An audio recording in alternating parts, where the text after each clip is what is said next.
Hey, DJ 210s. So, last video I posted, it was damp.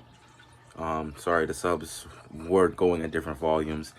I thought I wired them properly because I wired them inside the box, but it turns out I had some of the terminals on the subs backwards, so they weren't wired correctly. I don't know exactly what. One of the subs were down to 2 ohms, and the other one was who knows where. So yeah, I couldn't accurately determine the output ohm load. I just had to trust myself because the multimeter I was using, it wasn't testing resistance, So if anyone can tell me how to test resistance on this, which not only did I use common sense, but I also looked at the manual. It didn't work. Every other function on this multimeter works except for resistance, which means I'm probably doing something wrong or it's actually just faulty. Let me know. But I couldn't test resistance, so I borrowed another multimeter. I tested the resistance. I got it down to 1. Well, I didn't test it before I changed it, but I changed it up. I rewired it, got it down to 1 ohm, and they started playing simultaneously again. So we got the subs down to 1 ohm. I turned them up just a little bit the other day, and sounded real good. Sounded awesome. I got the bass knob is working. Door was rattling. Windows was shaking. Awesome time. Now, it wasn't like Windows flexing, like break-in type beat. Like, this is not 150 decibels SPL inside someone's Suburban. This is just having fun in a bedroom, and it's way more than I had before.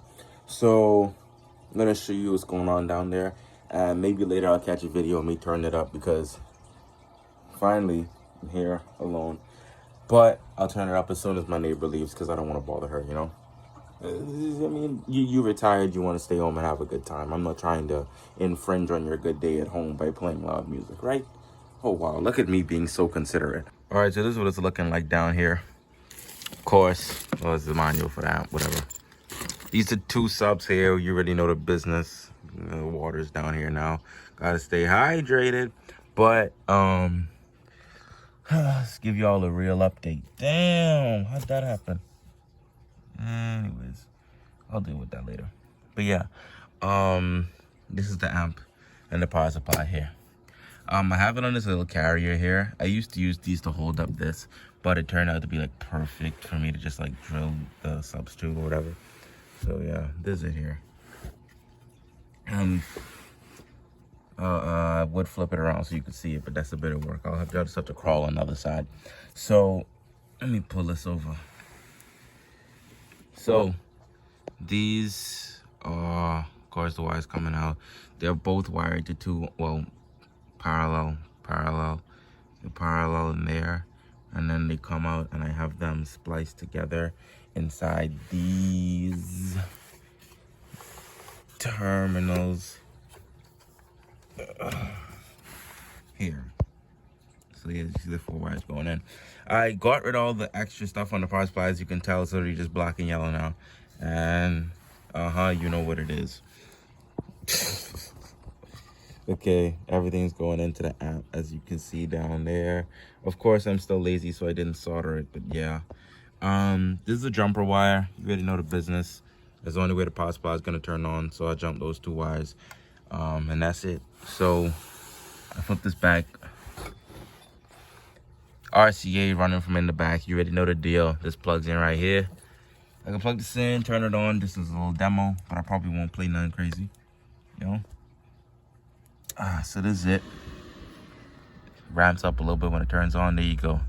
There you hear it. Turn that off. Alexa, play Put On by Young Jeezy. Okay. Shuffling Put On and similar songs on Amazon Music. I don't know why I didn't do Spotify.